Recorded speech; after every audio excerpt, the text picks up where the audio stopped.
గౌరవనీయులైన ప్రధానోపాధ్యాయులు, ఉపాధ్యాయులు, తల్లిదండ్రులు మరియు నా ప్రియమైన విద్యార్థులందరికీ నా హృదయపూర్వక నమస్కారాలు. నా పేరు గీత.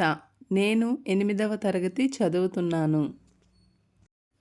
ముందుగా అందరికీ స్వాతంత్ర్య దినోత్సవ శుభాకాంక్షలు. 1947 ఆగస్టు 15న అనేక మంది స్వాతంత్ర్య సమరయోధుల త్యాగాలు, పోరాటాలు మరియు అంకితభావం వల్ల మన దేశానికి స్వాతంత్ర్యం లభించింది. మహాత్మా గాంధీ, నేతాజీ సుభాష్ చంద్రబోస్, భగత్ సింగ్, సర్దార్ వల్లభాయ్ పటేల్, అల్లూరి సీతారామరాజు, రాణి లక్ష్మీబాయి వంటి మహనీయుల త్యాగాలను మనం ఎప్పటికీ మరవకూడదు. స్వాతంత్ర్యం అంటే కేవలం విదేశీ పాలన నుంచి విముక్తి మాత్రమే కాదు, అది బాధ్యత, క్రమశిక్షణ, ఐకమత్యం మరియు దేశాభివృద్ధికి మన వంతు కృషి చేయాలనే సంకల్పం కూడా.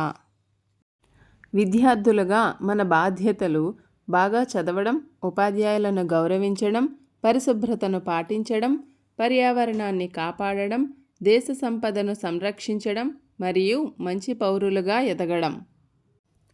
మన దేశం ప్రపంచంలో అభివృద్ధి చెందిన దేశంగా ఎదగాలంటే యువత శక్తి, విద్య, విజ్ఞానం మరియు సాంకేతికత ఎంతో అవసరం. అందరం కలిసి వికసిత భారత్ నిర్మాణానికి మన వంతు కృషి చేద్దాం.